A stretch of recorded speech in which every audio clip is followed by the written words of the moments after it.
Hey guys, it's Ryan from ThediamondpickAX, and today I'm in Poacher, shooting rabbits. Poacher is a game by Ben Croshaw, aka Internet Game Critic Zero Punctuation, and it follows the story of Derek Badger, an unflappable Yorkshireman who starts his night on a stroll poaching rabbits, but he gets a lot more than he bargained for. Poacher is a free downloadable game from either The Escapist or from Yachts' personal blog, but I'll provide links in the comments. If asked to categorise Poacher, I'd probably call it an action puzzle platformer. You basically bounce around, shoot things, but it's really fun. Some complicated puzzles and where you learn new skills throughout the game which help you get to the next areas. But yeah, the platforming is really good, and if you fuck up then the save function is really good. There's no, oh you lost screen, fuck you. It's just straight back to your last save and off you go again. It's a lot of fun game with amazing boss fights. About 5 boss fights all throughout. And it's all a lot of fun. Say they are a bit similar, but given the mechanics of jumping around and shoot, that's about all you can do. But each one's fun and they get progressively harder, as they should. And you'll often find that it's a linear game. The best bit about it for me is definitely the story. It's got two great main characters, Derek and Rebecca, and they've got a great connection and also growth throughout the game. Like Derek, he's not a Nancy boy who will just be like, oh okay, I'll do it. He'll let you know he's unhappy about being there, but he's also got this caring nature towards Rebecca, and Rebecca, who starts the game as a scared little girl, basically she grows and gains confidence, and I really like that compared to just like the other femme fatale action girls of modern games, or the ones who are complete damsel in distresses all the time. I'd say it's probably about a 6 to 10 hour game, depending on how bad you are, and there's 3 different endings. The bad ending if you're a lazy shit and can't be bothered to go around and look for stuff. The good ending, and then the secret ending, which will normally require a second playthrough, but it's a really fun game, so I totally did it, and I had fun doing it. I say it was definitely a lot easier the second turn round, maybe because I knew where I was going and what I had to do, and also I didn't suck as much. And as well as all this, it's a really funny game.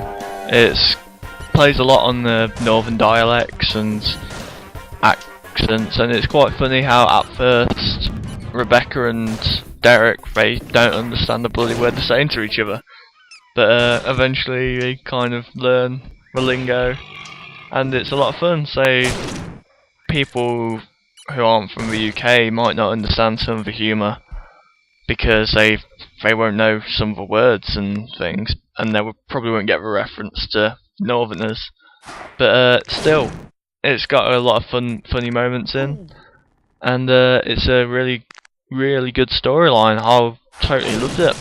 I mean, as far as storylines go nowadays, which are normally point gun up thing dies, there's a lot of unique enemies as well as the boss fights, and also some bits where you can't use your gun underwater, which was probably the hardest bit of the game for me. But also there's a terrifying bit, which I know what you're thinking. You've looked at the game and it's a 2D platformer and you're thinking, how the hell can you be scared of this game? There's one bit where you run around in the dark and you can just see the eyes of these enemies, and I don't know why, but I was petrified. Also, if you piss them off, they scream like fucks at you. But yeah, it's been a long time since I've been scared of a game, let alone a 2D platformer game. So it's done a real good job there. And as for the plot, there's some really good plot twists in it.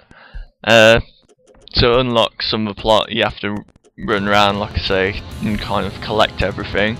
But still, when you do find them, it rewards you with a nice little bit of a storyline to go with it. So it's definitely worth doing it. So I got all 3 endings, and each one made me like feel a different way, and it was really rewarding game. So now I think we should go back to the gameplay. Like I said, it's a 2D platformer, but you fight lots of unique enemies. You've got your basic attack, which is your shotgun, and then you've got your attack, which Rebecca kind of helps you with, which is your spirit grenades, and you can also get different upgrades to use your ammo for the spirit grenades in a different way.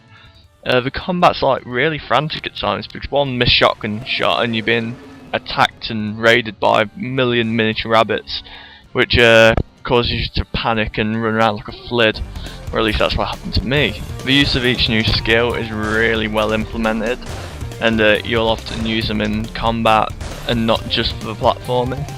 Say that each of the boss fights normally requires a lot of platforming and manoeuvring around, as well as just shooting them. And a few of the bosses took me a while to figure out how to actually damage them, but overall, say for difficulty, it's a pretty hard game. There is an optional easy mode if you're a wuss. Anyway, I think I'm going to wrap up now. Hopefully I'll be back with some new videos soon. I'm working on something else at the minute, so forgive me if I can't get out as many videos as I'd like to, but hopefully that will be coming within 2 weeks, hopefully. Maybe a bit longer, see how things go. Still got some writing to do for it, but hopefully I'll be bringing you some clips from games such as Red Alert and also Dungeon Keeper 2. Okay, see you guys. Remember, get this game.